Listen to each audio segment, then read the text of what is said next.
What does a bucket of poo, Trump's penis, and Zelensky chest hair have in common? Well, they have all been featured in the news in Moscovia. Kremlin propaganda targeted at its own citizens can be unapologetically gross, disgusting, and just cringe painful to watch to anyone who has dignity. The propaganda is always served with a side of militarism under a sauce of exaggerated grandeur. And oh boy, Muscovites just love consuming it. Well, they even paid for it. These are all their taxes at work after all. My name is Yaroslav, I'm from Ukraine. Welcome to my channel where I seek to expose the real face of Moscow Empire. The better we know who they really are, the more we're prepared to deal with them accordingly. So stay tuned for 10 most cringe painful examples of propaganda in Moscow Empire. Make sure to listen to the conclusion at the end of the video where I provide my best explanation at why it is this bad. Number 10. Muscovites constantly fantasize about how people in Europe suffer without their natural gas. They keep those fantasies erect with numerous video clips that depict in various creative ways how Europeans freeze. This is Russia. Cheap gas. Time to move to Russia. Don't delay. Winter is coming. Yeah, always wanted to move to Russia because of cheap gas. But anyways, such fantasies are also generously fueled in the news. When some vandals have cut down a bunch of wooden benches in Latvia, Moscow quickly seized an opportunity. Here, listen to it, and I'm sorry for poor quality. Overall, to understand the economical situation in Europe before this upcoming winter, let's look at Latvia. As you can see, people massively started stealing benches. There are already 15 bus stops in Riga without benches. Police started looking for the daring vandals, but we realized their efforts to return the benches will be futile, as most likely they've already been burned as firewood. If you're disappointed because that sounded like something Tucker Carlson feeds to his audience, Putin did it! Putin did it! let me reassure you, this is just number 10. Muscovites completely blow Tucker out of the water later in the rankings. But wait, there is more cringe to this story. Belarusian dictator Lukashenko has reflected on this exact fake news segment. Let's help Europeans with wood free of charge. Putin has promised them grain and will provide firewood. But in all seriousness, Latvians already started using benches as firewood. You saw it, right?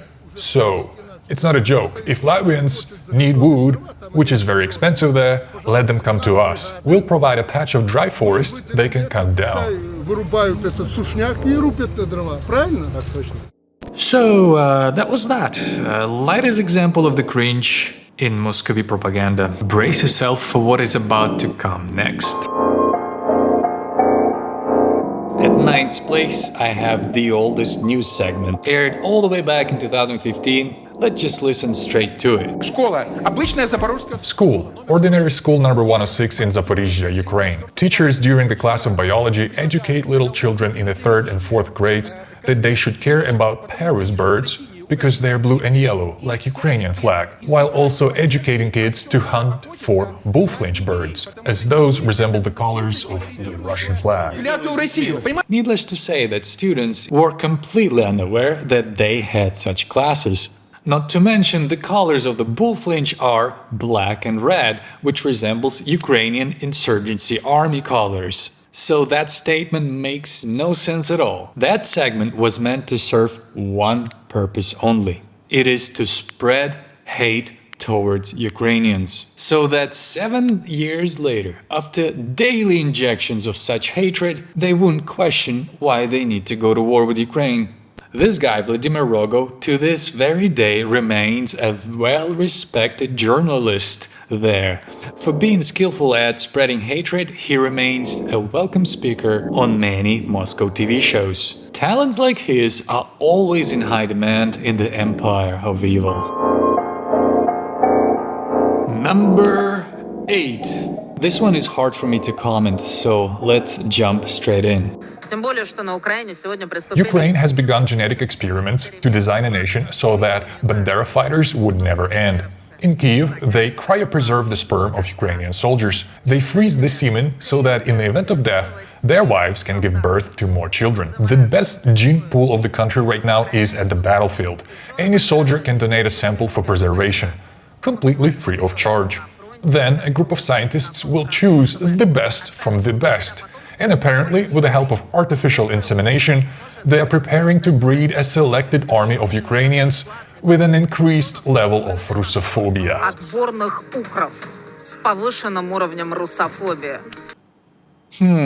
Russophobia.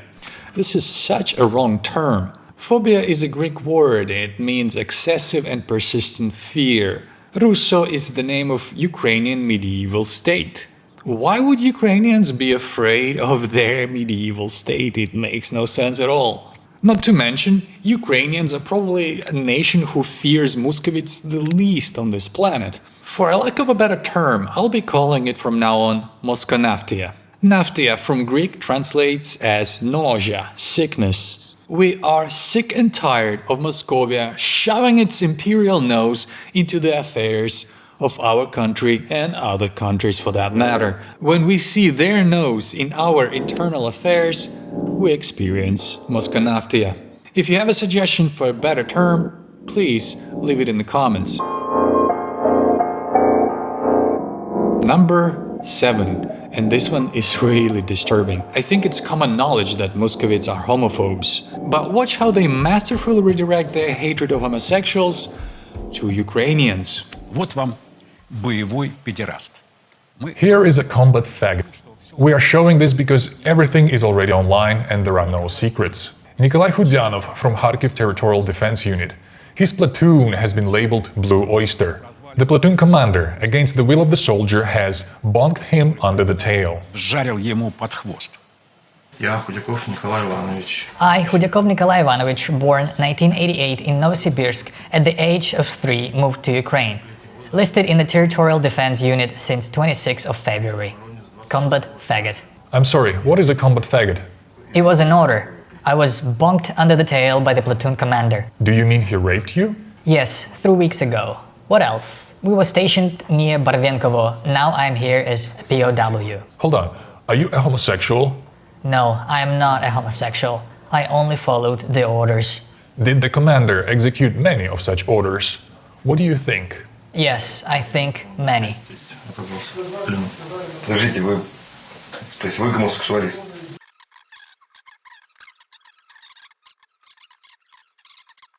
Такова окопная реальность. Рота Such is the battlefront reality.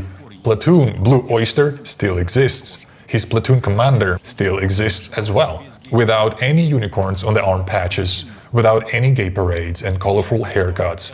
Routinely and simply, the LGTB glitter is one thing, and the trench truth of specific fates is another. But there is a connection. One justifies the other. You've just witnessed a mask. That person could really be a Ukrainian POW who was, under the point of the gun, forced to say what he said. Or it could very well just be an actor. In reality, behind the mask, the situation is always 180. Listen to what the infamous Prigozhin says at the ruins of Ukrainian champagne factory. I want to pay your attention to the fact that the cap here is small. That's why it will penetrate any ass with ease. Together with Vaseline, we will call it the Vaseline correction of behavior. The subject of homophobia in the Empire of Evil deserves its own video analysis. At the end of the day, we can just pity them for living in hatred of anyone who isn't an exact copy of them. Number 6. Before I show you the clip, I gotta introduce you to its main cast. This is Anna Kuznetsova, and she's a vice chairman of state parliament. Let's roll what she said. While liberating Svetogorsk in the orphanage, our fighters found commercial documents about the sale of children. There are links to British PMCs. One of the payers was the Coca-Cola company. Dear colleagues, 7% of Ukraine's budget revenues, which is $2 billion, is income from black market organ transplantations. 7% от доходов бюджета Украины, 2 миллиарда долларов, это у нас доход от черной трансплантологии. So, she stated that Coca-Cola was involved in child trafficking in Ukraine. She accused the Ukrainian government in profiting from the black market transplantation industry. And of course, this is a deliberately fabricated lie meant to tarnish Ukrainian reputation.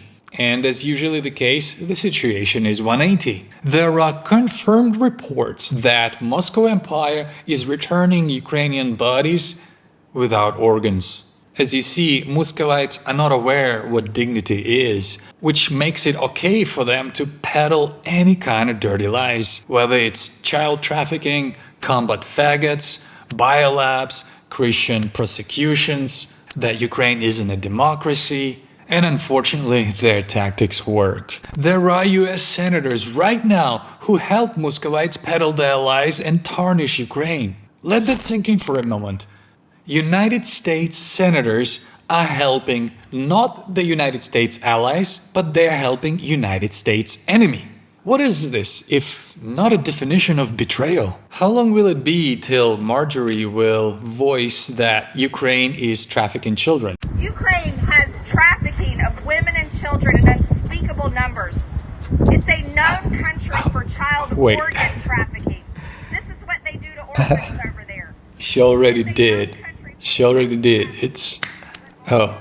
If there are some lawyers watching, could you please explain how come Marjorie is not in jail for treason, or at least not removed from office for disinformation, deliberate disinformation? Number 5. When the news segment is this perverted, it means only one thing. It is targeted at the population of Moscow Empire. It became known that some restaurants in Great Britain will start serving squirrel. After all, there are lots of animals in the parks, so why not eat them, considering the shortage of food? Yet, they do not refuse the decision to supply Zelensky weapons. They would rather eat squirrels as long as howitzers would be supplied. Well, not like we were hoping for a protest. The crazy part is that Moscow population believes those lies, as if by deliberate design they were never taught how to critically think.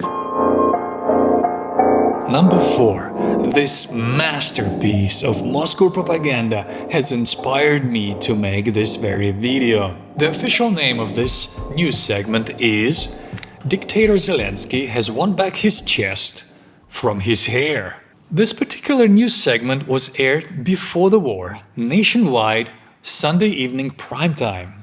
So, Kremlin wanted as many people to see this as possible. But why? Well, see if you can deduce why after watching it. So without further ado, witness the art of brainwashing.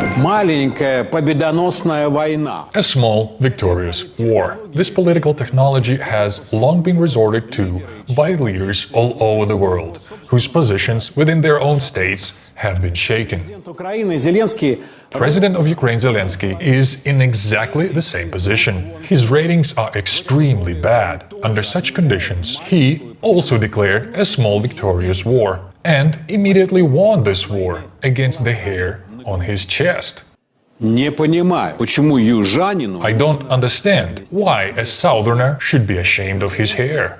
But Zelensky still decided to fight with it, and he can already be congratulated on his victory. Zelensky used to look like this. Video is taken from the official page of the President of Ukraine. Now he looks like this. I think with this segment they wanted to belittle Ukraine and our president, but they couldn't find anything more meaningful than personal grooming habits. See, I told you Muscovites blow Tucker out of the water. 44-year-old Zelensky poses between them in a skin-tight polo shirt, flexing like a weightlifter and trying to look ferocious. It's no wonder why they offered him a job after he got fired from Fox. Such qualities of lying are in high demand in the empire of evil. Number 3. How much does Obama's underwear cost? This question was posed prime time with an intention to whitewash Putin wearing a $3,000 Italian tracksuit. To be honest, before the BBC investigation, I had never cared about the price of the US president's underwear and never thought about what kind of tracksuit from his grandmother's wardrobe Barack Obama uses for exercising. Who cares how and in what conditions Obama or his pro-American English friend Cameron live and enjoy their private life? In any case, the first person of any state certainly should not live in cardboard boxes. Later in this segment, the anchor reveals their proficiency at licking the dictator's ass. He goes on to explain how Putin prefers function over fashion in his wardrobe, how Putin doesn't need luxury, how Putin looks good in camo, how Putin's favorite sport is skiing, which isn't that expensive, how Putin is the most competent leader in the world. Here Putin plays hockey, here Putin went to Siberia, here Putin catches fish. Putin doesn't care about palaces and personal wealth. Putin is only interested in Russia's prosperity. Yada yada yada, such a obvious and cheap propaganda of Putin pleasing Putin, because all the medias there are controlled by one person. Number 2, the same kind of story. Sunday evening, prime time, peak amount of viewers. I have struggled to translate this into English because the anchor uses very sophisticated grammar. I suspect this to be a deliberate tactic, but again, see if you understand a deeper goal behind it. Why are they showing this to their population? In America, Donald Trump got punched literally below the belt. This week, yet another book against the President of the United States is announced. The title is Full Disclosure. Автор – известная порноактриса по имени Сторми Дэниелс. Hello. Hello, yes, sir. Блондинка, утверждающая, что спала. The author is a famous porn actress, Stormy Daniels, a blonde who claims that she slept with Trump more than 10 years ago when he wasn't even thinking about becoming a president. For her silence, she received $130,000 from Trump's lawyer. But now, she decided that she could make more money if she was to publish a book. Those who are now criticizing Trump will provide free advertisement for the book. Obviously, Daniel's writing skills is not her main asset. In any case, no one had seen texts from her before. Much less, no one has expected a book. And indeed, critics helped to produce an entire book. The book is full of details that could make one speechless. For example, they mention Trump's penis, that it is, quote, smaller than average, but, quote, not that small. In the political establishment of Washington, it is common to laugh at Trump. In general, it looks like typical school bullying. In any case, when she speaks about, quote, not so small, no one seems to be bothered by the fact that the porn actress has her own professional estimation of sizes. The actress has a career bias because her partners are selected for her having unnaturally grotesque dimensions. Среднем и, цитата, не таком уж маленьком. У порноактрисы профессиональная деформация, ведь партнеров ей подбирают на съемках с неестественно гротескными размерами. The average size for this blonde and the average size in normal life outside of the porn industry are completely different measurements. So, as men, let's support Trump here. Поддержим здесь Трампа. Imagine CNN discussing Xi Jinping's penis like this. Completely bonkers. But again, I'm more curious as to why. Why were they showing that? At first glance, it seems like they're defending Trump. But at the same time, why expose this book to the public and discuss a personal matter of a foreign politician? I think what they're doing here is mocking the democracy and the United States in particular. They're making fun of democratic processes that are sometimes this ugly. I bet that was their goal here, to put down the US so that they can look superior in comparison. They crave validation from the stronger countries, but that's a topic for another video. This segment is at the first spot on my list because I think it summarizes the essence of Moscow propaganda really well. Because here, viewers are presented with a bucket of shit, but this time, not just figuratively, but literally as well. I'll keep the translation down to subtitles so that you can experience the atmosphere, especially the cheerful audience. Besides, I don't think it matters what they say, as no context could ever justify this degradation on nationwide TV channels. Ведро хорошее эмалированное. И я вам, коллеги, хочу сказать, сейчас он проорется, и я вам хочу сказать, что вот знаете, что нас губит? Знаете, что нас губит? Первый канал России. Знаете, что нас губит? Хватит орать, а то сейчас накормлю. Так вот, значит, нас, коллеги, нас с вами в этой истории губит только то, что мы уже 3 года реагируем на вот эти вот их извращения тем, что мы им вместо того, чего они заслуживают и того, чего они просят, все редакции собирали деньги, выбивали у директора, чтобы только порадовать. Но то выражение лица у Запорожского, когда он отказывался от своих слов, это стоит тех денег, которые истрачены на этот шоколад. А теперь возвращаемся к вопросу.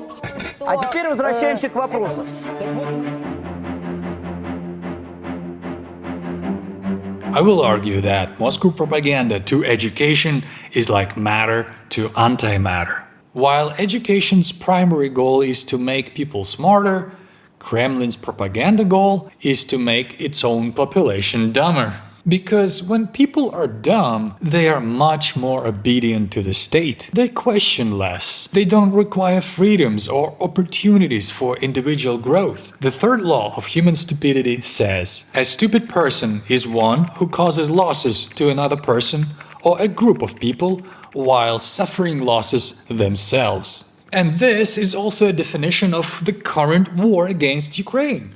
Muscovites are spending colossal resources to inflict losses to Ukrainians. Empire's population is dumb enough to act against its own interests. And how did they become that way? Well, thanks to the propaganda that you have just witnessed. In the combination with a horrible education, such propaganda is lethally effective. We see its results right now. As long as the Kremlin has money to pay to the police, and the population has food in the fridge, we will never see any regime-changing uprising in the empire. Their propaganda has deceived the compass of human dignity to the level where striking a children's hospital is normal. Listen to how a member of Empire's parliament imitation is discussing this very idea of education in front of his colleagues. Образование хорошо. Education is good, but the more educated people are, the more revolutions you should expect, and as a result, all of you will be casted out. Knowledge is freedom. Once they have knowledge, they will demand freedom. But is our state capable of giving freedom? We need to think few decades ahead. If you give them freedom now, they won't support you in the future. Thank you so much for listening until the end. I'm happy I was finally able to materialize my 3-year-old idea into this video that you have just seen. Having no language barriers in both English and Moscovian, having been born in USSR and having lived in the United States for 7 years, I feel like I'm perfect for this role to be exposing to English speakers what really hides behind the mask of Moscow Empire. On my channel you can already watch a 2-part video extensively proving that Russia is an empire. You can also watch a video exposing their appropriation culture, and of course my best work on this channel as of yet, how Moscovia rebranded as Russia.